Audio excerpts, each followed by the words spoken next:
So hello, everyone. As I believe most of you know, I do a little quick chat at the start, which I'll do now, and then we'll get to the main event. So welcome to How We Listen Live, the Knowledge to Move Your Music Forward, December 2021 edition. So today's agenda, I always talk a bit about Byta. Who is us, we put on the events. Then I also talk about how we listen, and then I do some announcements. And this is maybe repetition for those who come every month, but it's also good for people who come every time, or this is their first time. Then the second part is conversation with Phil from AWAL. So we'll get into that in a second. Let me just move my,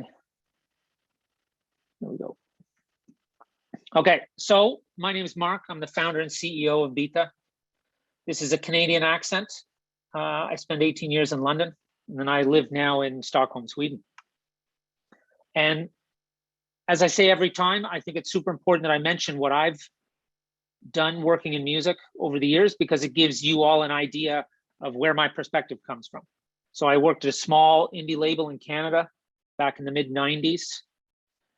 Back when there was no digital, so it was all physical CDs, cassettes, albums. Then I moved to the UK.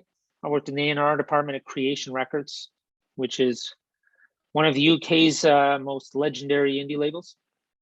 Then I worked at another smaller indie label where I became a radio plugger. So I did radio promotion, which is just like doing press or TV promotion, but for radio only. Then I left there and I started Four, which is a boutique radio promotion company that I did for 14 years living in London. Then it was there that I got the idea to start Byta, and we work as a distributed team, so we've never had an office. And so I decided, well, I'm going to move to Sweden in the middle of it. And I don't know why, because it's minus 14 outside and it's super dark today. So don't believe what you see in the background. So what is Byta? Byta is the platform that enables sending and receiving of digital audio in a clean, simple, and secure way. And Byta is built for everyone working with music today. So what is it in practice? Fast and secure audio sharing. Everybody shares audio. It's the foundation to what you do working in and around music, and that's what we do. So, but what are the things that make Byta unique? We have three things at a very high level, and those are: we read and write file metadata. So when you upload a file, we can read all the information in the file, we display it on the screen, and we let you edit it. So you know when you share something with people that what they see on the screen is what's embedded in the file. We offer file conversion and audio quality features. So you uploaded one file format, click a button, share in another. For people who do this all the time, you'll know that it's super frustrating if you have to do it in iTunes or some other program. So that's another unique feature of Byta. And streamability is we offer super fast streaming, but it's also secure, meaning you can't rip our links. So a couple of announcements that I want to talk about is, first off, Jamie, can you throw the link to this series? I don't know if you have all three individual links or you just have the link to the insight section. I think it was over the summer, we released these three articles called Digital Blues by a writer named Sean Ronaldo. And he comes up across all these things that we talk about at Byta all day long. And he wrote three articles about them, and they're beautifully written. And he talks about metadata, sending, and storage. So the frustrations around dealing with these things on a day-to-day basis. And not just from his perspective as a writer, but from all different perspectives. And so those links are in the chat somewhere now. And then what happened was we teamed up with Sean and another guy, Johnny from McGill University in Canada, to release the first ever white paper, so research paper on music sharing. It's called The State of Music Sharing, and it's being released this Thursday. I don't think we have the link yet, but anybody who signed up for this event, I'm sure we can get them the link. Jamie will definitely handle that. But that's coming this Thursday. It's like a 35, 40-page document based on loads of survey questions we sent out a survey over the summer, and then I did a load of interviews. It's pretty detailed, but it's pretty interesting. It's pretty interesting. So the thing is, Byta is not just a tool. Well, it is just a tool, but we also want to offer the knowledge. And so our goal, our foundational goal as a company, is to provide artists and their teams with the tools, Byta, and the knowledge to move their careers forward.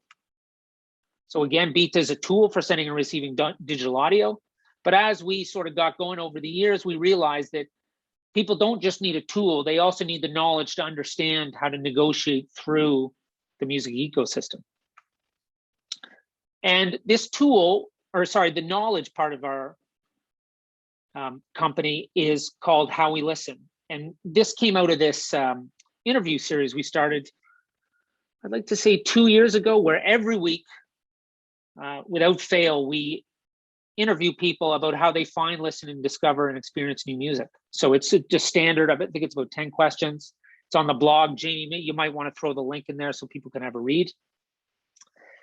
And it's just, we know that it's a lot more dynamic, the way people find and hear about music. So we wanted to highlight that from different people and different perspectives all over the world. And again, it's not only that there are different ways to do it. We really wanted to, or well, we didn't think it was helpful, actually, that a lot of knowledge out there says that, oh yeah, just put your music up on the streaming platforms and the algorithm will pick it up and everything will be brilliant. Or this idea that all you need to do to achieve quote unquote success is to get on the top of a playlist. And again, this playlist stuff, that's not correct either. So, you know, we want to counter these viewpoints with this series we do. So what I like to do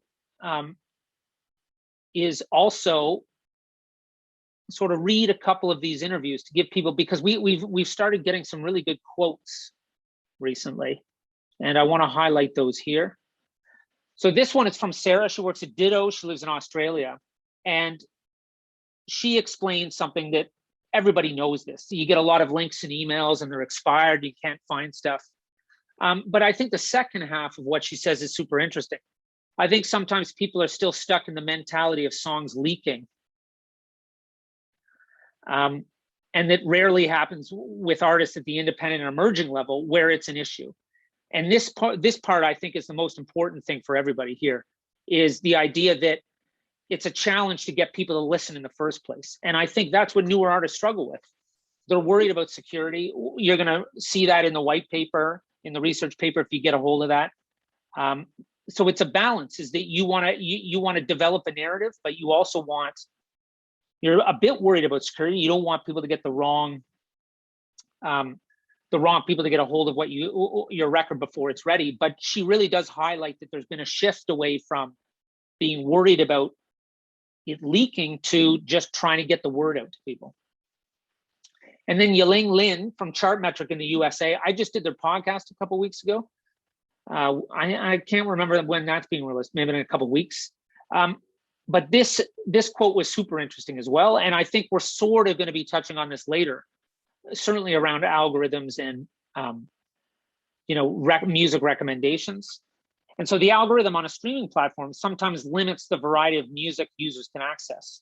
These platforms recommend music and artists based on users' preferences, which can sometimes be useful. But in my opinion, this presents a disadvantage for people like me who work in the music industry and who need to explore as much music as possible. And I would argue that this is a challenge for everyone, that you want to find more music that you like, that sounds like the music you like. That's a good thing. But who's to say that you don't like music that's outside of what you normally listen to? And that, again, goes back to what we talk about with How We Listen, that it's not necessarily these obvious routes where everybody finds out about music. And this interview is interesting because we've also started a new series called Method to My Music, where the How We Listen interviews are generally for people who are by people who work in and around the music ecosystem. Method to My Music is all artists and creators. And I think we've done about 4 of them now. Jamie, if you want to throw the link in the chat.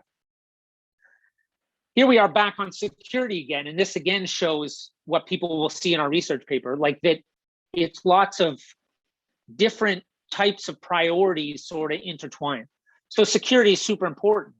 I feel like there's a real and valid preciousness to unreleased music. Someone worked really hard and maybe spent all of their savings to make this one unique and meaningful thing. So yeah, only they should have the right to decide when it's ready for sharing. And so in contrast to the woman from Ditto's comments, this person thinks that security is more important, but it's not that they're necessarily worried about it, quote unquote, leaking. It's that they should be in control. They're in control of their own narrative. They decide when it's released. And, you know, people on this call who are especially artists, managers, that's the one thing you've got is controlling your narrative. And so we're really big on that. So this new series, Jamie will throw the link in the chat. You can check out the first handful. And if anybody's an artist, you might want to get in touch because we're looking for more people to do these into 2022. So what is How We Listen Live and why are we doing it? Well, that's pretty simple. We started doing these interviews and we realized that there were a lot of people that came up with some really good points. And we thought what would be really good to do is get some different types of people in from all across the music ecosystem who do different jobs and have different perspectives and get them to do more of a longer, more developed interview where we talk about stuff verbally makes it a lot easier to really deliver more insights. And we've been doing these now. This might be the 7th one, I think. So they're super helpful. They're on YouTube, which I'm going to talk about in a second. But that's basically why we do them. It's a good way for everybody to get together, interact, ask questions, and learn together. And as always, we have a partner, and we don't always have that partner say anything. But tonight we have Ace in there somewhere. Oh, there you are. Let me just. I'm gonna pause. So stop sharing. So there you are. There I am. How's it going? I'm good. I'm good. How are you, Mark? Yeah, good. And like, what's super weird on with this call is I've actually met Ace in person and I've met Phil in person, and that hasn't been the case for like the last 18 months. So this is super weird. So Ace, nice to meet you, even though I've met you. Do you want to tell us a little about what you do and where you work and stuff? Yeah, I mean, I've got a kind of like a dual kind of career, haven't I? So yes. where I work at ICMP, who are a partner for Byta. And ICMP is basically, it's a university in London with 2 campuses. We focus on music, so music education from, you know, HE to BA to masters. And we do anything from production to songwriting to playing an instrument, obviously, and music business and entrepreneurship. So we cover that spectrum of people. We've got like our force, you know, our team of people are all dual professionals. So all of our tutors are, you know, bona fide like educators, but at the same time, they're all still in the industry. So they bring all that kind of wealth of knowledge and, you know-how, as well as the current stuff back into the classroom. You know, if you were teaching out of a book, it's probably out of date, you know. So basically, we've got that kind of workforce, which is really good. We've got super awesome facilities because what I do there is I do a couple of things. I'm head of business development, but I'm also head of industry partnerships. So when you came along, you saw like all of these amazing studios and rooms, and, you know, so for students, their facilities state of the art. It's fantastic. But the reason we have all this stuff is because we have super excellent industry collaboration. So I do all these kind of collaborations and partnerships with brands, but it doesn't mean like a dusty bit of gear in the corner. What it does mean is, you know, masterclasses, mentorship, equipment, you know, jobs, internships, competitions, everything that involves the student to collaborate with that brand, right from, you know, finding out how it's manufactured to playing it in the room or even working for them. You know, it's there. It's a complete win-win situation for both of us. So they can almost like test and try some of their employees in a way by having internships from our students, but we're constantly involved with them. So that's one of our massively brilliant points, is our industry collaboration and partners. But we also have 30 partner schools. And so what we're doing is we're collaborating them with some super curricular events, for the students. So they're going to other countries. We've got like, what is it? The University of Southern California coming over for 3 weeks. They're bringing their students. Ours are coming together. They're writing songs. They're going to Abbey Road to record them. They're going to mix master them and do 5 shows. And they're going to release the singles in 3 weeks. So wow. Yeah, so it's for us. I mean, and I'm part of that kind of like, event and collaboration there. So us, it's just like the music business is not only is it taught, it's embodied, but it's also enhanced where we are. So it's super exciting place to be at the moment. Cool, nice one. Well, it was brilliant getting a tour there a couple of weeks ago, and we really appreciate you partnering with, especially because like when I started, there was no such thing as like music business courses. Like it's crazy how popular they are now, and I think it's a good thing. So but Ace, thanks so much for telling everybody what's going on. And if you want to throw some links in the chat, go right ahead. Yeah, I will indeed. Okay. Thanks. Awesome, thanks. The one thing I always like to mention, especially if there's newer people on the call, nobody who takes part in these events gets paid. None of the guests. This is all done because everybody wants to take part and they believe in what's going on. But what we do is we make a donation to Maytree, which is an open house for people who are feeling suicidal, and it's in North London. And it's super important to us for many reasons. And I always like to highlight it every time, because maybe Jamie, throw the link in the chat, because mental health challenges are everywhere and they touch everyone, especially even in music, which we maybe will be able to talk about a little at the end, but super important to us. Check it out. Give money if you can. Another thing, this is my my own page, which has links to where I do blogs, my Instagram, et cetera, et cetera. Normally I talk about the most recent blog I've written, but I've been too busy, so I apologize. Then a couple last things. Facebook group, Jamie will throw the link in the chat. It's a good way to keep up on what we're doing, events, or if you have any questions, just hit us up in there.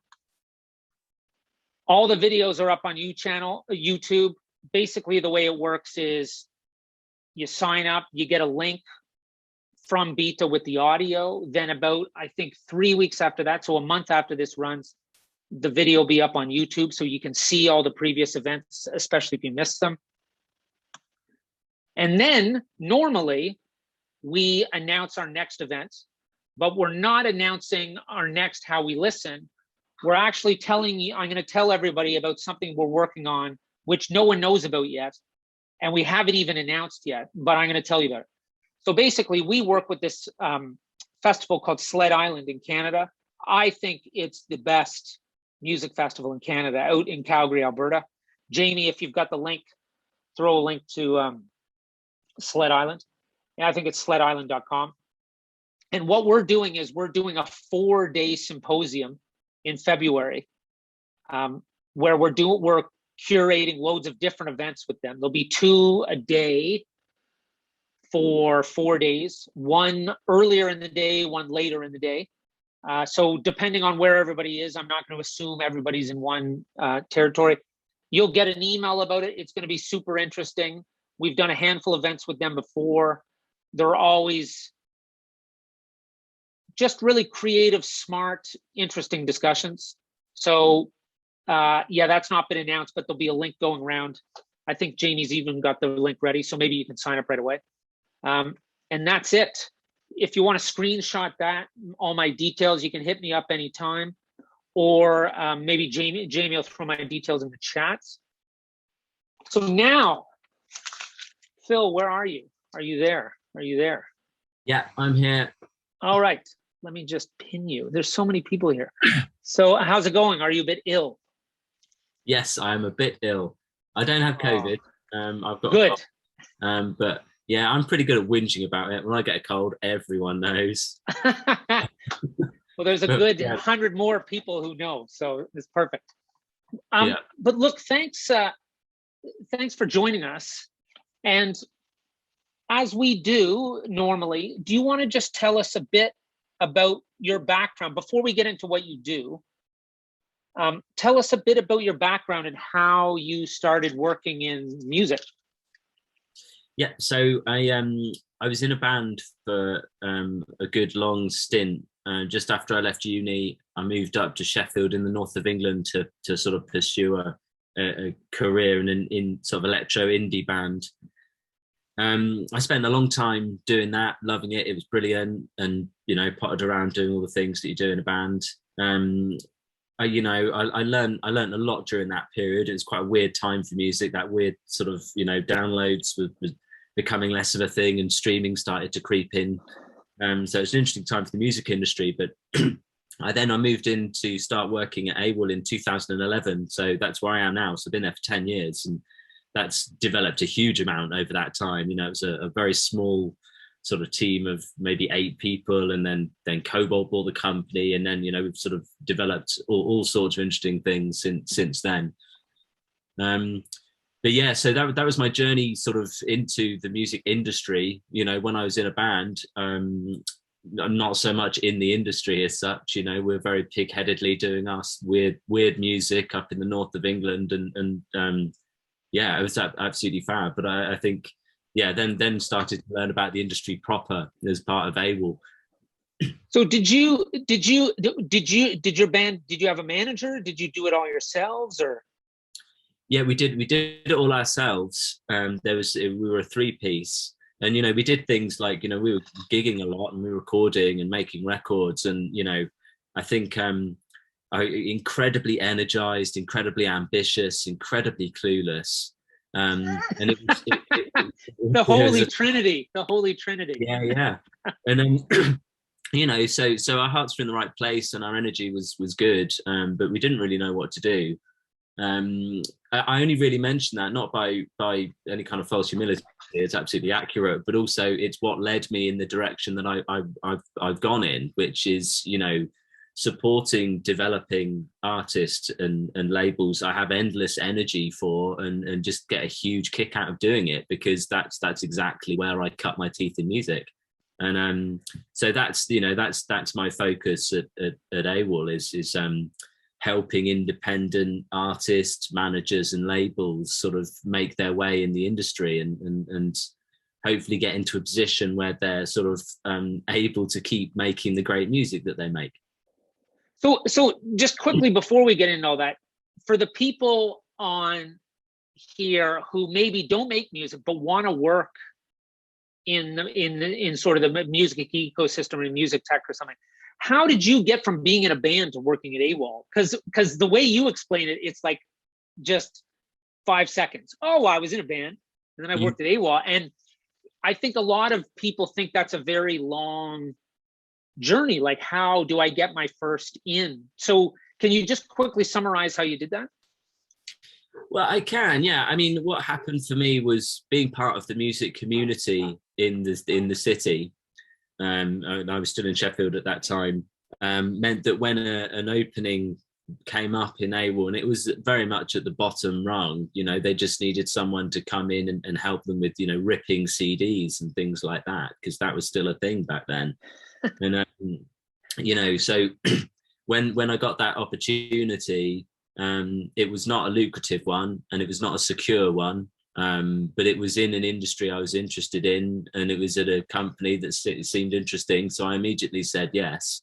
And then I just invested a lot of time and energy in it. I was incredibly ambitious and energized from the get-go there. I was very excited to be there. So it wasn't obviously a brilliant opportunity when I started it, I suppose, but it looked like the right opportunity for me. So I was super excited from the get-go. And you said it wasn't it wasn't a stable opportunity, but are you not the longest serving member of staff at AWAL? Yeah. Wow. So in hindsight, it was very stable, I guess.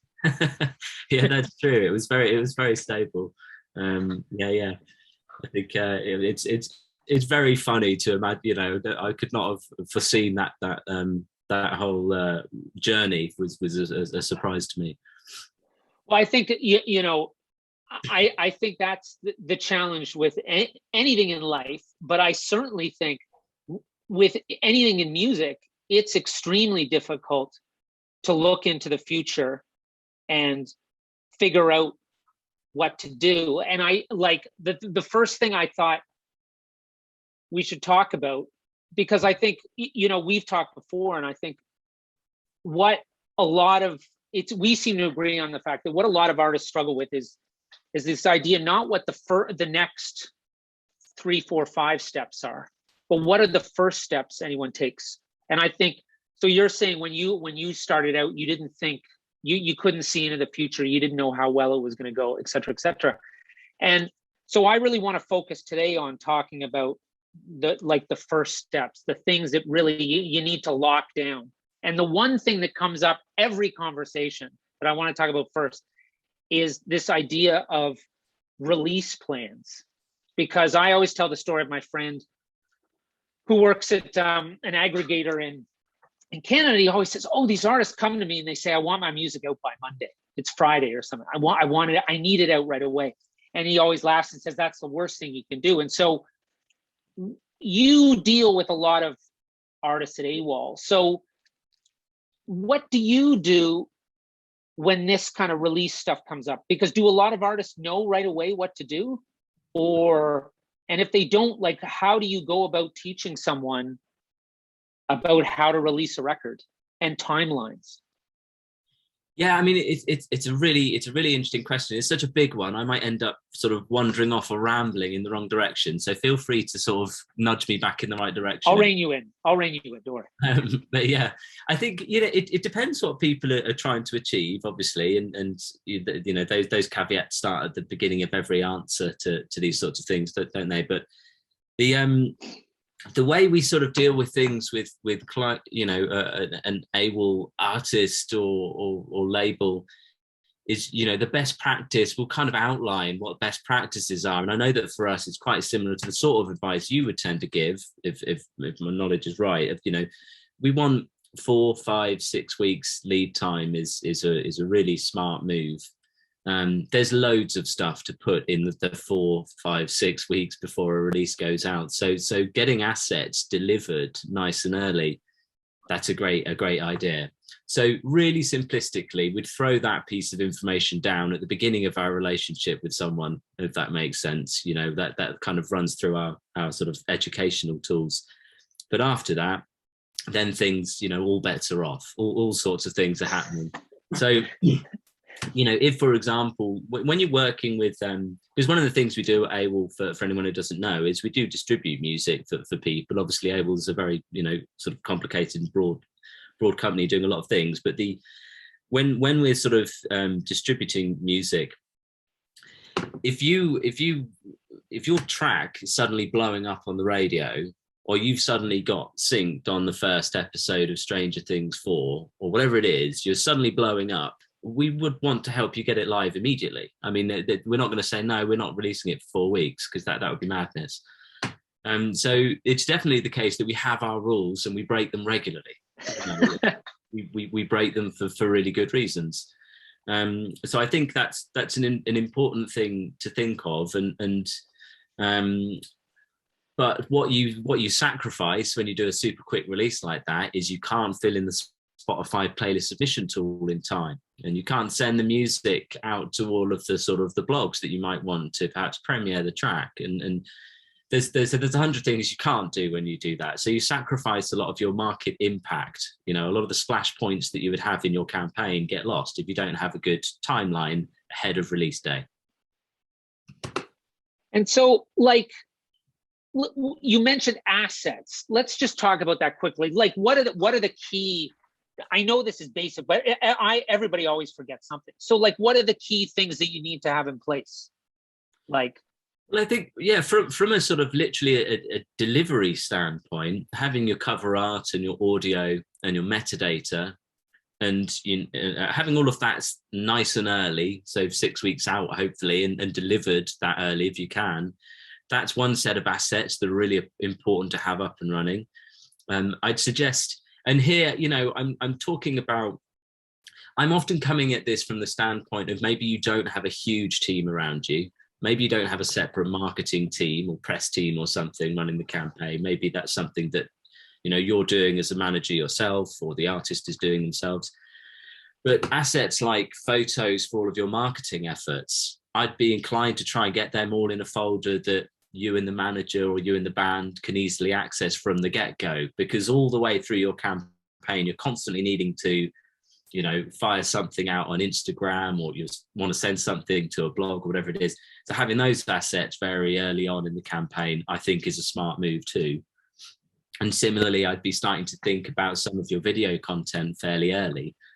I mean, it's less of a concern trying to get your short form video sorted ahead of the campaign, because most of the ways you use short form video now are going to be much more live and spur of the moment. If you're using Instagram stories or TikTok or YouTube shorts, whatever it is, then you don't need to plan those ahead of a release. But other more sort of official videos, you can try and do it a little bit earlier. So like, I guess what you're saying is like, think what you might need and try to get it ready in advance, because when you need it right away. Is that sort of the vibe? Like the people you work with, something gets going and they get a little interest, and then someone says, oh, do you have a press photo? You're like, oh, I don't, or that's happening this weekend or in 2 weeks. And is that how you lose opportunities and stuff? Yeah, absolutely. It's partly that, and it's partly that it's really difficult to get everything done when you've got a smaller team. Like just logistically, it can be really challenging. Time is one of the other scarce resources alongside money when it comes to running campaigns effectively. So having it all ready to go does mean you can just do everything a little bit quicker, and that again means you'll miss out on less opportunities. And so exactly that. So like back when you were releasing records, you drop what, an album every year, 2 years maybe? Is that what was your release schedule like back in the day? I can't remember. It's quite it's long not time. that long ago. It's not that long ago. Yeah, I mean, we sort of dropped like a 4-track vinyl and then did like a 4-track downloadable EP. I think it was before streaming. Yeah, I really, it's beyond me. I think the way I would approach things now, and you know, is very much, I'd probably look at when I'm wanting to release a track. For me, I generally would prefer to release track by track rather than look at big releases, because that's the way that makes it so much easier to have so many more splash points for sharing music with your fans and helping to grow the audience. I'd look at when I want to release it and then start working backwards from there. When do I want to deliver this music? When do I want to share it on various different platforms? When do I want to start dropping videos and all of that kind of thing? So when you're talking to most artists, and when you're looking around, are you seeing a lot more people releasing music more frequently, like 1 track at a time over a 12-month period, or like? Because that's one of the things that I noticed that has changed massively for me. Like normally it was these waves of 2 waves of 6 weeks for singles, and then an album would come. But is it now that people are chopping things up into single after single after single? Like, what do you think is the most, knowing what you know maybe about how some of the streaming platforms work, what do you think is most effective? Yeah, it's a really interesting one. We still see a real mixture. And I think my sense of things is that AWAL is particularly artist-centric. It's a bit hard to put eyes on other companies because you're not in them. But I think artists should carry on being pretty pig-headed. If an album is important to an artist, then it should probably be important to their fans as well, because there's normally some kind of connection there. So I do think in the fullness of time, the artist should be doing whatever they want. But yeah, delivering tracks spread out, separate tracks, there's a lot of benefits to that. Things like there just being a lot more points where you can be shouting about a record. There's more opportunities for you to sort of pitch releases for inclusion in a playlist. There's more chance for premieres. And so there's that benefit, or the activity that goes around each track. I also know we were speaking just recently to Sam Potts, who he's the VP of promotions at AWAL, and he runs the global commercial partnerships team, and they're the ones who have relationships with store editors. And for lots of our sort of closest partners, one of the things we asked him a specific question about this, and he was sort of saying that one of the things that's really useful for them and for curators is if you're releasing very regularly and consistently, then they can kind of slightly see the campaign unfolding, and they could sort of work with you multiple times if they're loving the music. So because consistently releasing is useful, you can't consistently release an album once every 6 weeks for obvious reasons. So splitting up the tracks can be really effective for that, for sort of cultivating those relationships. And it's not just store editors, it would be the same with DJs and writers and so on. Because the thing, I've heard this is the way to do it. And what I like to tell people behind the scenes is that it's also, when you're starting out, you don't know what the hell you're doing. So the idea that if you rewind 10 years, you do 2 singles and then an album come out, and then it's all over. And if you're just doing it yourself, imagine the way it used to be, that people would go make all these CDs and then they wouldn't know what they're doing. They wouldn't get any attention. And they're flat to be lined with boxes of 100 count boxes of CDs. And I think what's really good I've noticed is this idea that if you're releasing music all the time, you can get better at what you didn't know. Because I think like you're so good at saying, oh yeah, like you just do this and you put it in a place. But for a lot of artists, it's so overwhelming to be like, oh, what do I do? And I forgot to do this. And then if you feel like you've failed every time you've released something, and then you have to wait another 8 months to do it again. Like that, for me, is the best thing about this new system, is that you can build on what you're good at, but you can also learn from what mistakes you might have made 2 months ago. Do you see a lot of artists sort of getting better and better on the fly? Yeah, I think that's really fair. Like there's loads of points in there that I'd love to pick up on and flesh out. I think it's the same in all areas of life pretty much, but it's the same in all areas, certainly of music, that, you put one track out there, you try a bunch of things, you see what works, and you do more of that. That sort of iterative process of doing it better is a great one. So, for example, you release a track, and then the day it releases, you try a little sort of, I think we might come back to this later, mightn't we? But you might try a little modest marketing spend on that product, sort of share with people a little bit. And there's 10 different options that you've thought of that you might go down. You try 1 or 2 of them with this track, and they're both lousy. And then you're releasing another 6 weeks later. So you don't, you're not depressed about it. You're just like, okay, cool, learned that, move on. And so on. So you have that iterative approach, and that's the same with everything. Like, how shall I be sharing about this release? And so I think that piece is really important, that kind of iterative improvement. And I think you're exactly right.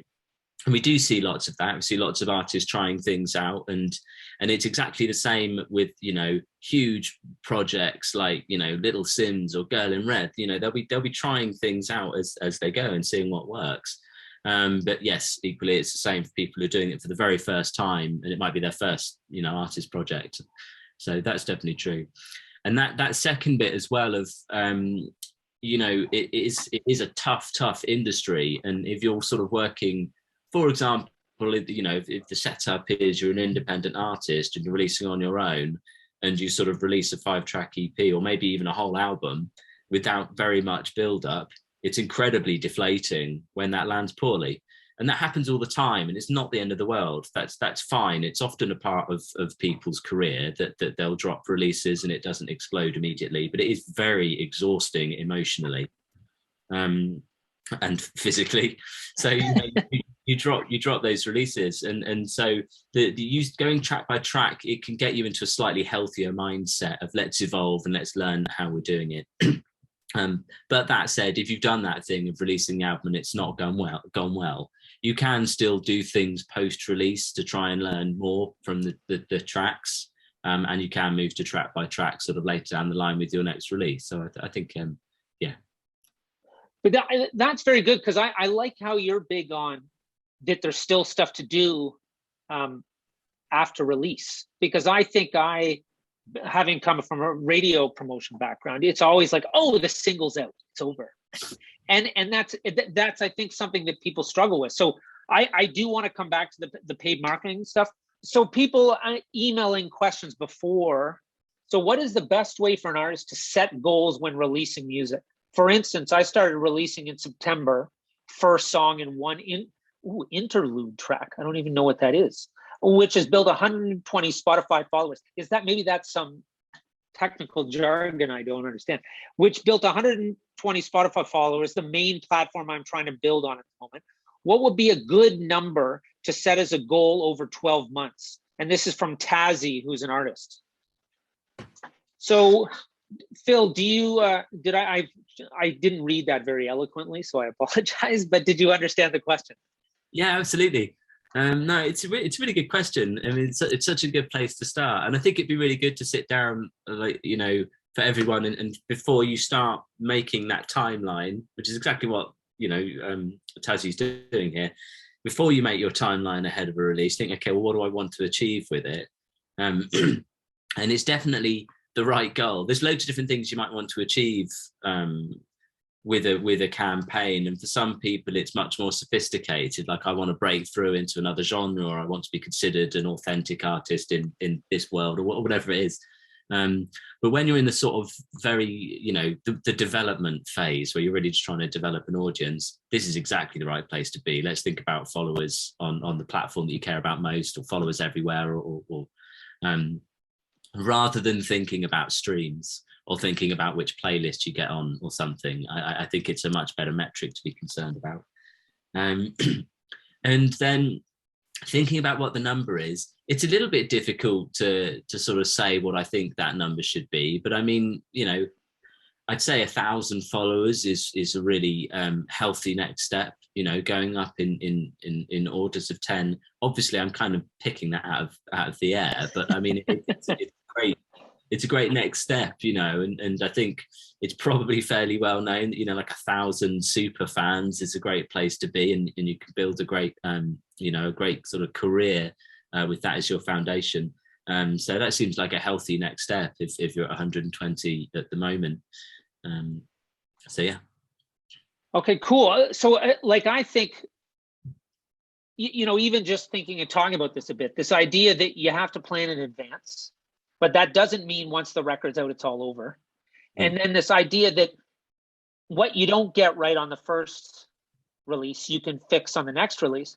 But I really like, the reason I like this question from Tazzy is I like the idea that, like, to have a, maybe not necessarily a plan, but a goal as to, like, hey, my goal is to try to achieve sort of this over a period of time, which I hadn't even thought of it that way. I'm like, oh, I thought the goal was just to release music, but that ultimately is a bit naive, because the goal is to develop your audience a bit over time. And I think that's the thing that I find so intimidating these days, that it's equally as about making music as it is about figuring out how you're going to let people know that your music is out there and that it's good. So Tazzy, thanks for the question.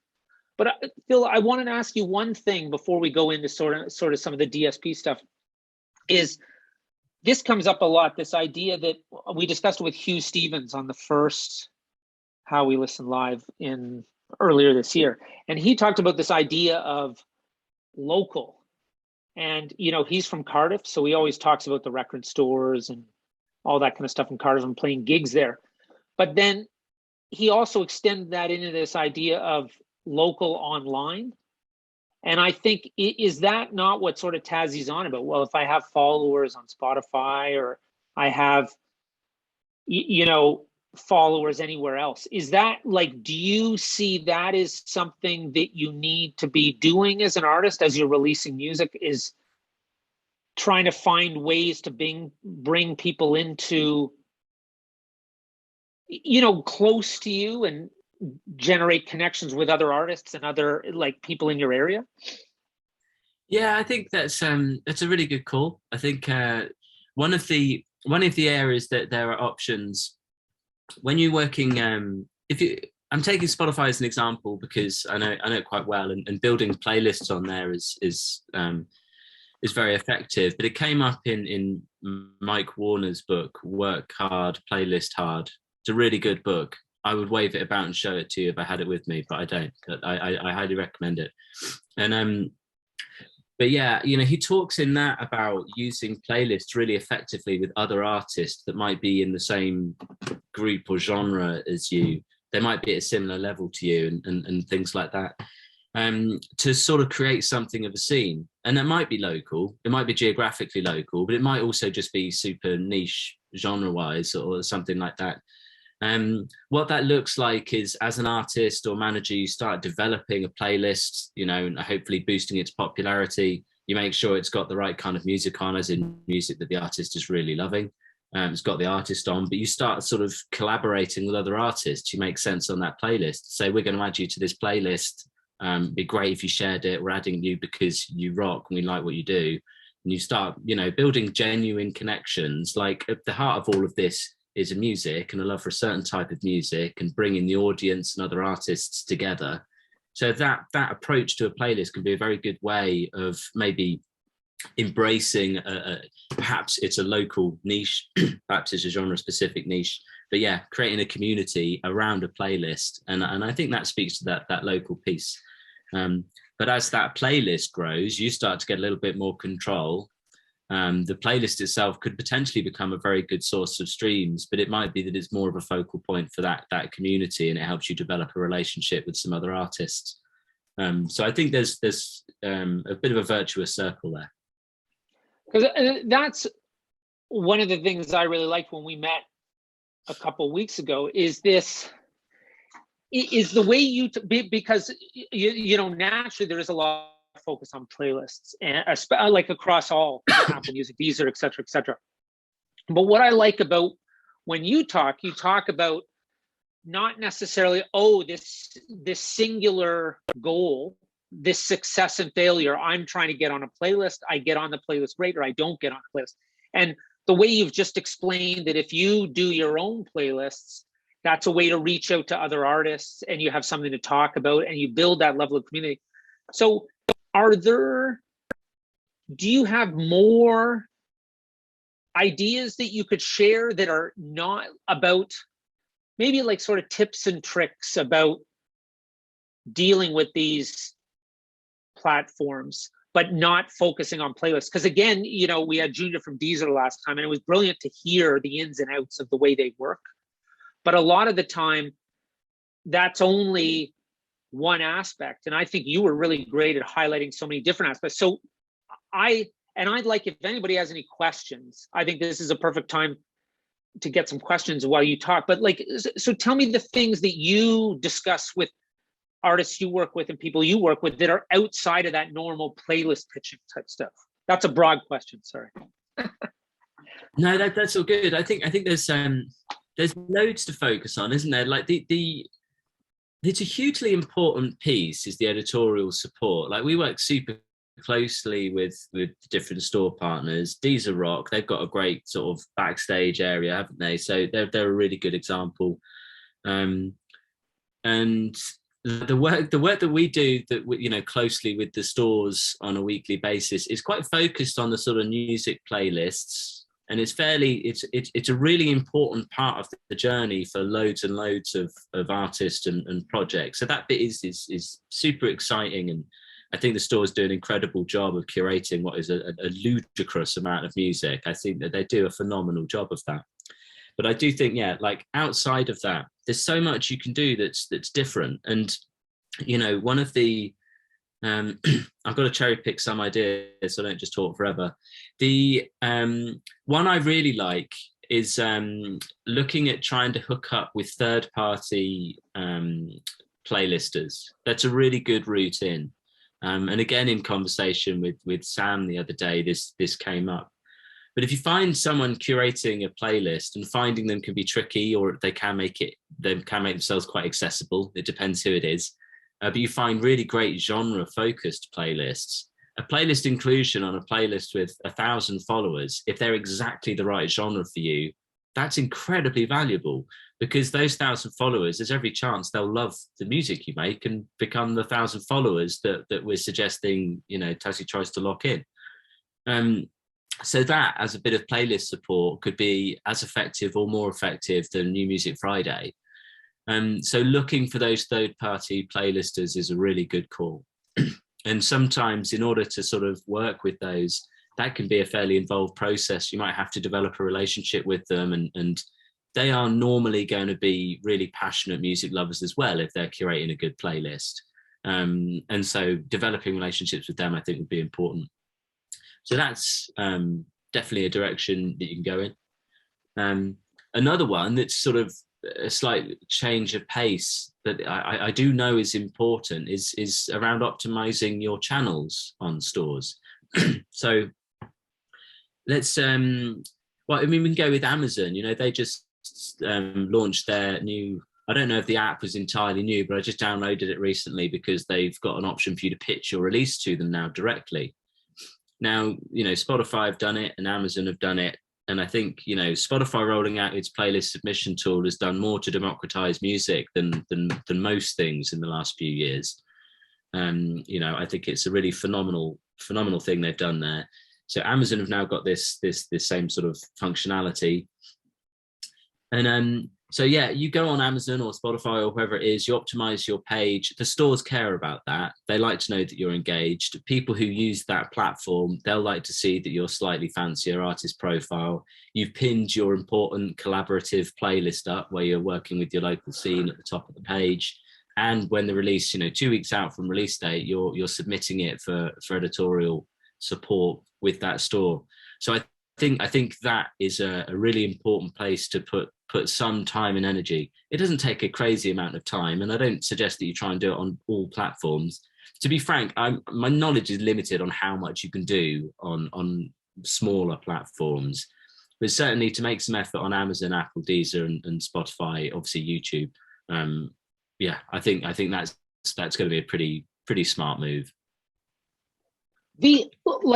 For some reason, Bandcamp has just popped into my mind, and I find that for some reason we are like on these calls we end up discussing the bigger platforms. Do you since you deal with a lot of indie artists, do they ever talk about Bandcamp in what they're doing, or where? Because I know that it's big for music discovery. Like a lot of people buy stuff, and it's good for supporting artists. But is it a good place for discovery? Does it come up on your radar as much? Bandcamp's an awesome platform. I love the kind of the ethos and the approach on Bandcamp, where, you know, they're trying hard to find interesting genres. That, you know, they've got some great editorial on there. You know, it's a very artist focused and music focused platform. So yeah, I think it's really good. It's a really good tool. It's not one I work with really closely on most projects. I think it's a little bit more merch focused than I tend to be with most of the campaigns I'm looking at. But no, I think it's a really great platform and definitely worth investing energy in. Somebody else had asked, what about albums versus EPs? And this was about 10 minutes ago. I missed it. And so I wanted to ask about that, but I also wanted to ask, you must work with lots of different artists from different genres. So I was wondering what your thoughts are on what artists can do, because I think when I think about albums versus EPs, I think traditionally metal bands would put out albums or whatever, and then other pop artists put out singles and stuff. And I wanted to know if you ever, when you're interacting with newer artists or newer bands and stuff, are there certain things that work genre by genre? Are there any insights you can think of off the top of your head? Just because I think it's so hard to give broad yet specific advice. So I was wondering if you were able to maybe give any insight on some nuances to show people how different it might be from genre to genre. Yeah, I think there's lots of there's just sort of an endless amount of inconsistency now, isn't there? Everybody can do it any which way you want, and I think it's important to do that. So yeah, there's some stuff that happens genre wise. If you're working, I think, for example, if you work in a slightly sort of mixtape culture, say it's sort of classical versus grime or something. I mean, like it's obvious that one is albums and one you could release singles and you might release them the next day because it might be popping off on radio, but that's unlikely to happen in the sort of the neo-classical world or something. So like there's definitely that element, but outside of that, I think I'm always going to, and it sounds like a bit of a cop-out, but I don't think it is. I'm always going to say that the artist should do whatever they feel they need to artistically. I think that should be the most important piece. The only caveat to that is it's a long time ago now, but I always go back to it because I just think it was such a beautiful example of it. The way Bruno Major did the sort of 12, I forgot the name of the album, but he released one track a month for 12 months, and it was like the different phases of the moon, which will be the name of the title, but I can't remember exactly what it is. But he sort of released a track a month. That's how he wanted to do it. It made sense for the artistic endeavor. He just added them to a playlist as he went. So it's a little bit like waterfall scheduling, but quite an early version of that. Now, a song for every moon. There you go. Yeah. Thanks, Miriam. Good work. Thank you. Yeah, it's a beautiful record. And yeah, it made sense. So like releasing tracks like that made sense with the artistic endeavor, and that's the sweet spot. I mean, if you can sort of pick the way you deliver it for some good reason, and I don't mean sort of looking for some kind of hackneyed reason as to why you would release on some days versus another, but I mean, trying to release in a way that makes sense for something else you're doing around the campaign is probably the smartest way forward. Okay, cool. Now, Jamie, do you have those other two questions that we got mailed in? Do you want to throw them in the chat? Oh boy, here we go. We've heard that the DSPs do not like duplicate releases these days, and that full album versions, if you have shorter edits for radio, etc., should be kept for the album release. We have also been told when the album goes in for release, if too many tracks are showing as previous re-released and not pitchable, etc., that could hurt the album, especially for marketing purposes. Is there any truth in that? So if you have too many tracks before an album, does it hurt you when you're going in for pitching? I think that's the question. I don't think so. I don't know categorically. So I'm not really able to honestly be sure of my answer to that. But my opinion is based on some fact. If you take, for example, records like the Lauv album that came out maybe a year and a half ago, loads of the singles off that had been released initially, and there was a lot of tracks on that album, but like it's an unrelenting pop banger after pop banger. It's a lovely album. But yeah, loads of tracks had dropped and done really, really well and got lots of editorial support. And the album was largely made up of tracks that had been out before. The album still did fantastically and got lots of support. And when an album does drop, there is normally a focus track when it comes to the release day for the album. You don't sort of pitch the album in the same way as you used to in the download world. You still have a sort of a feature track that you would be pinning the release date on when the album comes out, and you just make sure that that's a track that hasn't been pitched before. I think this idea that the stores don't like multiple versions of the same track, it's not. I mean, I don't know whether or not there's any particular concern one way or the other, but you can't really go pitching the shorter version, the radio edit versus the album version. It's the same track basically. I mean, it might make some difference on a playlist that it's a little bit shorter, but realistically the mindset to be in is you're pitching releases to a curator, someone who loves music. Does this song fit in my playlist? It being a little bit shorter or longer is probably not the thing that's going to distinguish it, and so pitching it twice probably isn't very helpful for them. And in their sort of endeavors to try and deal with whatever the latest number is, 20,000, 60,000 tracks a day. Do you know what the latest number is, Mark? It was 40 last year and now it's 60. All right, 60,000. It doesn't fluctuate as much as between 20 and 60. So it's going up. Yeah. Okay. I think trying to get other opportunities to pitch a release by sort of releasing a radio edit, I don't think that's a good call. I think that's sort of yeah, I wouldn't imagine that would be effective, and it might be slightly frustrating for the store partner. Okay, like I'm jamming in a personal question here. Oh, here. Oh, what? Okay, I'll do the other one and then I'll ask my question. So next question: shorter edits used to be the thing and still is really, and for radio, and that makes sense because radio, that's the way it works. Has that moved on to streaming now too, or are you seeing shorter edits get more traction when it comes to editorial playlist support, etc.? So that's following on from what you've said. Does it have the same impact to have a track that's shorter, that really gets into the chorus as soon as possible, like you would have in traditional radio? I think maybe there has been a trend. This is a tricky one. I almost don't want to answer it. Like I've seen loads more like super short pop tracks in the last few years than maybe used to happen. But then if you go back ages to like This Is It by The Strokes or something, those tracks are well short. And that's one of the like punchiest, poppiest sort of albums. So yeah, I'm kind of, I think you've got to make the track as good as you can make the track. I think that's by far the most important thing, way more important than worrying about whether it's the right length for a playlist. The reality is that pop songs tend to be pretty short. So if you're making a pop track, that's probably likely the best length for a pop track. But yeah, you can't put a rule on that, I don't think, can you? So I think I'd be inclined to suggest you be quite pig-headed about it and make the track the length you think is appropriate for what you're trying to do musically.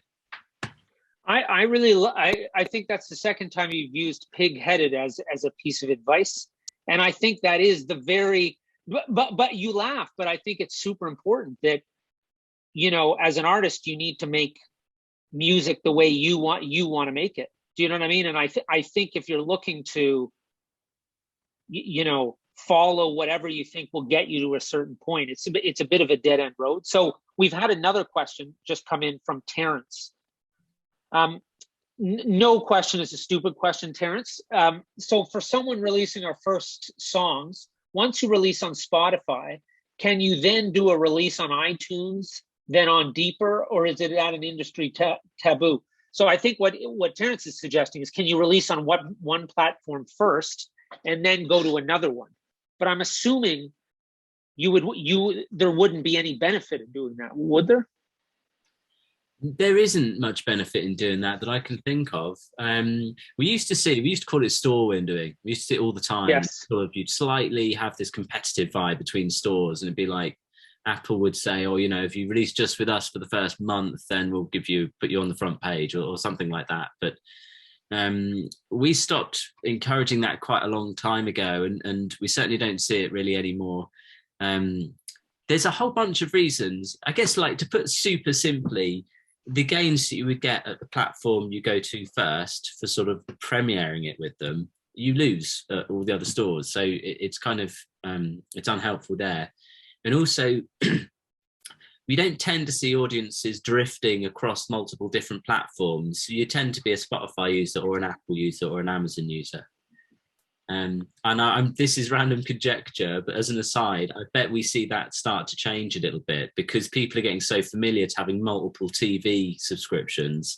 I think we might start seeing people drift across music platforms, but that's an aside. But generally speaking, if you're just on Spotify, all of your fans who don't like Spotify and use Apple, they won't be able to hear the track, so you just annoy them. So I think that on its own is reason enough to sort of just try and release on all platforms at once. So Terrence says thanks, but that on your prediction about multiple platforms, I felt that's what was interesting about when I talked to Junior from Deezer last time, is that they focus on certain things. They focus on local, their thing is the local hero, and I had never thought of it that way. And I think you have a very good point that people are much, used to having, like, how many chat programs do people use? It's insane. So that totally makes sense. But now my question, because this single releasing stuff, I like that. I like Snail Mail. I don't know if you've heard of Snail Mail before. They're on Matador, and they release tracks like one at a time, but then they're part of an album. So it's like it's linked. The first track is released as part of an album, and then another one gets added to it, and then the album comes out. Does that make sense? So I got really back to your answer about in reply to this question of, you know, singles and albums. Is it not very confusing the way people do these single releases in advance of an album? So they start to, like, so what happens is it has an album track, a tag name, and then you have one track in this album and then another one, and then suddenly it becomes the album. So I can't figure out if it's just one track or if it's an EP or if it's going to be an album. Does that make sense? I don't know if you've seen that before, but I find it very confusing. Yeah, snail mail is a good call. My mate Wilt shared that with me the other day. They're really good. People should go and check them out. I think it was a video he shared. They do videos, don't they? But yeah, I wasn't paying attention to their scheduling, and actually that's really relevant. I think most people aren't paying any attention to the way the releases are coming out. They just sort of they just drift into your world, you know, however you're listening. So for me, you know, personally, I tend to, on a weekly basis, I do some discovery on Spotify. I jump into my release radar playlist and the discovery playlist, and I fumble into new tracks like that. And whether it's part of an album or not, I don't know. If I start hearing a new track by Dean Lewis or Alec Benjamin or whoever it is, I think, okay, well, maybe they're about to release an album, but I don't often think about it much more than that. So the fact that the tracks start drifting out and is part of an album or not, musos like us who are a little bit more, perhaps a bit more focused on it, we might then jump into the artist program and check it out. I have lots of people might not. And so whether or not the tracks are coming out and they're going to be part of a longer album over time is probably irrelevant to a lot of people who are listening. But yeah, I think to the point of how that works, classic waterfall releasing, which is what Jamie alluded to as well in the chat. There's a few different approaches, but one, you sort of drop track one as a single, then 6 weeks later you drop track two with track one as a B-side sort of thing, and then 6 weeks later you drop track three with tracks 1 and 2, and the bundle just gets bigger and bigger. And the benefits of that, I mean, there's multiple different ones, but when you know, you get to track 4, you release track 4 as a single, you're pitching that and what have you. But also as you're marketing that release, if somebody hits play, then they might just play through all 4 tracks. So instead of sharing just one track with them, you share all 4.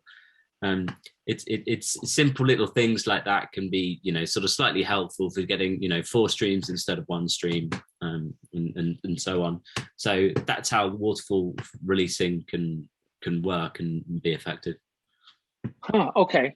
So now, because we've been talking for a while here, but there's a couple other things I want to talk about. And one of them is this idea of paid marketing, which I think sounds super scary because digital marketing sounds like you need to be a scientist to do it properly. But the way you articulate it, it sounds super easy. So I want to talk about why I think it's so scary and why you think it's so easy. And what you know that I don't know, and why you think it's so important that artists get on it right away, because that's what you're advocating, right? That artists experiment with a little paid marketing to start. Yeah. I think it's sort of, I completely understand why it's an area where there will be some inertia, where people struggle to get started with. It looks like a lot of money for nothing. You've no idea what's going to work and what doesn't, probably, if it's your first time. And so, yeah, it can look really challenging to get started, but there are multiple different ways that you can sort of dip your toe in the pool and try and work out what might be effective and what might not. So what might be useful is to maybe suggest a couple of ways in that could be effective. And one is you need to be very cautious with the whole investing money in playlist pitching tools and things like that. But it's not super difficult to spot the things that are a bit risky. So okay, how do you do explain that? Let's be clear. What's the best way to spot the risky stuff? Yeah, if a platform is saying, if you give us some money, we'll be able to give you 10,000 streams or a million streams, they must be getting them in a way that is dubious, because you can't guarantee that through marketing efforts realistically. Yeah. I mean, unless someone is committing to just keep marketing something forever until it gets to that streaming, but no business model would really support that I'm aware of. So if somebody's guaranteeing streams, probably run a mile. I think that's fair. I suspect they will get more clever than that in the future, and it might be slightly harder to tell. But for the moment, that seems to be an effective way of avoiding trickier platforms. Ones who aren't necessarily guaranteeing things, but maybe do guarantee that curators will have a listen. With I think Playlist Push or is a platform I've worked with. Submit Hub I've worked with.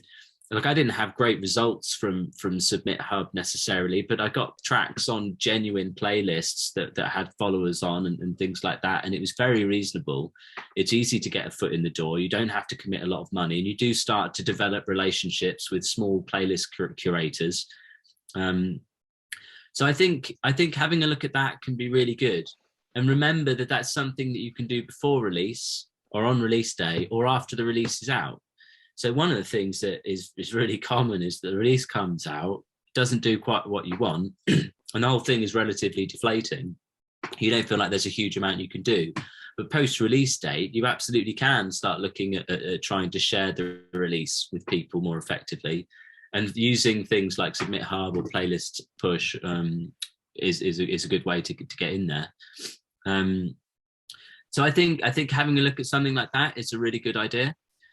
I think a second option, a company I worked with recently is called Boost.com, and the O's are zeros in the address, Boost.com, and it was very simple. I was able to share a link to the music and some artwork, and I just gave, I think, $50, which was their minimum.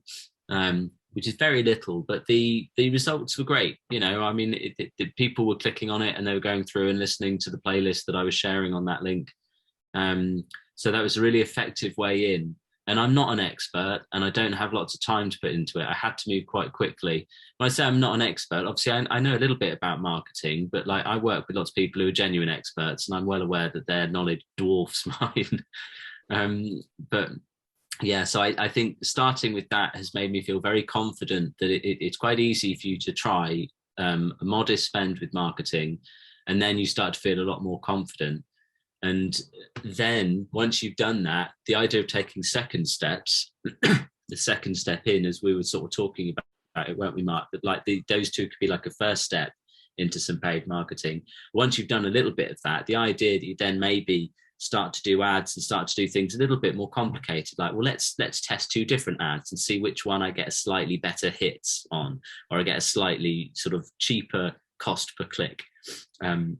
Then you can start to do that next. But I think starting with these simpler ways in, it is useful. And I think even if you're right at the very beginning, it's a perfectly logical thing to be doing from the get-go. It doesn't make sense to spend thousands of pounds straight away. That would be over the top. It makes much more sense to spend a little bit of money and sort of see what works and then build on that. And if things aren't working, don't keep doing them. Abandon that technique and try something else. And another piece of advice that came up, I was shooting some sort of training material with some of the experts in the audience development team at AWAL the other day. I wouldn't want to share too many spoilers because it's very secret, brilliant information.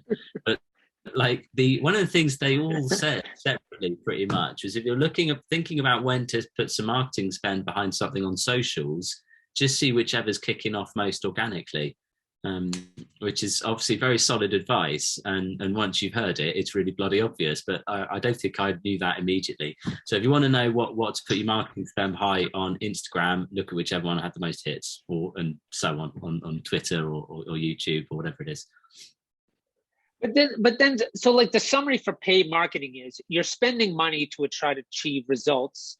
So what you want to do is try to match your results to the money, because you mentioned cost per click, which sounds very advertising speak or whatever. But that really, all that means is that I spend $50 and I got X amount of playlists on Submit Hum or something. And is that what you do? You take the money you spend versus what you achieve, and then you just try it in a couple different places and see, oh, I spent more money here and I got less clicks, but I spent less money here and got more. Is that basically it? Yeah, I think when it comes to the when it was like boost.com and it was just a case of I was putting some spend behind a link that I wanted people to click on, then I had this sort of very obvious data point as to whether that was effective. When it comes to something a bit more nebulous like Submit Hub or any playlisting stuff where you're just like, well, I got added to this sort of tin pot playlist where not really much happens, or I got added to this slightly bigger playlist, bit harder to tell whether you've been effective or not. But because you've hopefully done that sort of part of the process that we did earlier that Tazzy mentioned, you've thought, okay, well, what am I trying to achieve for this campaign? It's boosting followers. Maybe that should be the thing that you're really trying to do with all of your marketing. Let's keep looking at that. And maybe then that's how you measure it, rather than, because you've got to pick some way of measuring it in order to choose whether it's doing what you want. Yeah. Okay, cool. Awesome. I'm gonna go check out that boost.com because I've heard of a couple of these platforms, but I've never used them. But there was one last thing I wanted to talk about, because it's something we've sort of loosely touched on in other events, but we've never really discussed it properly. And we sort of ended up discussing this idea that how like stressful, I think this came from when we were talking, when we met, was the idea that, you know, you can work with artists together to collaborate musically, but you can also sort of reach out and collaborate with artists on supporting each other. And I thought that was, I don't know how we ended up on that, but I thought that was a really good point, because I think the impression I get is, being an artist, you feel very alone, and I don't think it's ever discussed properly. And I wanted to get sort of your thoughts, sort of as we wind down here, about, you know, do you hear from a lot of artists how hard they find it, or how challenging, and what coping mechanisms maybe come up with people you talk to about how to negotiate? Because it's basically, this is overwhelming. You know, all the stuff, all the info you're giving, all the stuff you're talking about.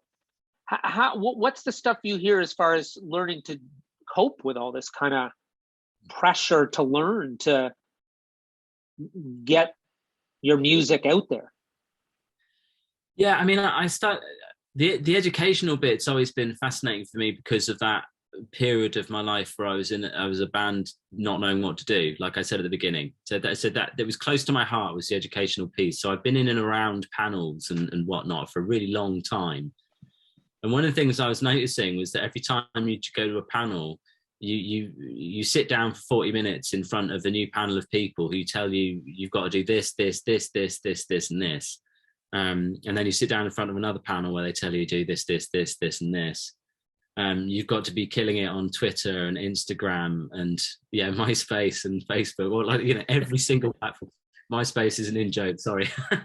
But like, you know, I was watching people at all of these kind of panels and things just getting increasingly just stressed out and freaked out. And rather than leaving a day of education thinking, great, I've got a bunch of new tools, understandably, lots of people who weren't in a really up ebb that day, you know, they weren't feeling maybe super energetic and excited about everything, which loads of us aren't loads of the time.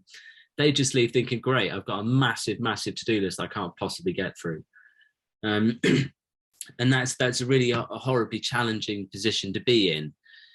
So, you know, you've got a kind of a meeting of a bunch of different things as an artist or a manager. It's like you've got all the challenges of working in a tricky industry, which the music industry is tricky. Then there's a bunch of other challenges because it's because of the nature of it. It's often late night, it's often chemically fueled and things like that. So there's challenges coming from that. But you're also trying to run a business in a really difficult sector. That is part of it. I mean, if you want to fund making more albums, you've got to be running a successful business out of your art. Like there's a lot of challenges going on there. So I'm probably preaching to the choir. I'm sure everybody knows how challenging it is, but whether you're sort of like, you know, working as a manager or as an artist, lots of those challenges we have in common. And it's absolutely critical to be working with other people if you're going to try and be consistent. And consistency is really helpful, not just in this business, but in all businesses. But like, the consistency is really key. But you can't be consistent just on your own. That's why a team of people is really useful. And you might not be able to have a team of people for your specific artist project if that's not sensible for the business really early on. And that's when you need to be collaborating with other people. So whether it's you're collaborating with a bunch of other artists in your city with a playlist and with gigs and stuff like that, so you start to get to know them and lean on each other a bit, or, and I saw earlier that MMF are with us, the Music Managers Forum, which is a great organization for getting very smart, very ambitious managers together. You know, joining a group like that can be really impactful. You need something like that in order to sort of, I think, help weather a lot of the challenges. And the mental health challenges we've all faced in the last 2 years has become a very normal conversation to have, which is nice. It's nice that that's a little bit more regular now. But yeah, in music, we've got to be very supportive of each other, I think. And the collaboration is key to that. No, it's cool. I think like it's so good to acknowledge just how difficult it is. And I find so many events I do, and this is the reason why we do these events, is that it's just like you're saying, a lot of artists or new managers, people want to work in and around music, they go to these events and they say, well, do these 10 things and then bingo. And you think, I can't even get past one. And I think the reason I enjoy talking with you is that you're very good at, well, first off, it's that idea of being pig-headed, which I think is exceptional. I think that's the way it needs to be, that you need to make music and you create music and then you work with the environment you have. But I also really appreciate that you offer different routes around things. And I think for artists, that's the most important thing, is that you can't just go in the direction that everybody's telling you to go, be it musically or be it the strategy, because not everybody is going to succeed using the same set of tools or set of plans as everybody else. And so, but I also think it's the perfect way to finish, to be also to highlight the fact that it's not necessarily going to go as well as you expect it to, and that's all part of the plan in a way. And then because I really think behind the scenes, artists learning to talk to other artists about what they got right and what they didn't get right is probably the way to go, instead of looking to, other people all the time for those kind of things. So I just wanted to, I wanted to end on that, because I thought you had a really good point about that when we talked about it. So, and we didn't have any time for questions, but I sort of feel like we asked a load of questions. So I will give it, I'm going to ask now, if anybody has a question, we can, I'll take them. But we answered probably 5 or 6 questions anyway. So no one's going to drop a question in. So I think we're good. So Phil, I want to thank you for taking part. Yeah, it was great. It was a real pleasure. Yeah, thanks for having me. I always appreciate it. It's lovely to be a part of this. So yeah, an absolute joy as always. All right, brilliant. And if anybody needs it, Phil, do you want to throw your details in the chat? So if anybody wants to get in touch, and maybe people like to maybe feel more comfortable asking questions privately, I'm going to just throw mine in. Okay, well, I'm going to say goodbye to everyone here. Usually what I do is I tell everybody that we're done, and I wave. I wave until everybody disappears. So it was a pleasure, everyone. I'm going to watch the number click down. See you later, everyone. Bye, bye. Bye, bye, Bethany. See you later, Miriam. Bye, Amy. Bye, Tazzy. Thanks for the question. See you later, Liam. Goodbye, DB. Sasha. Andy, bye-bye. Alexander, bye. Wayne, bye. Rebecca, bye.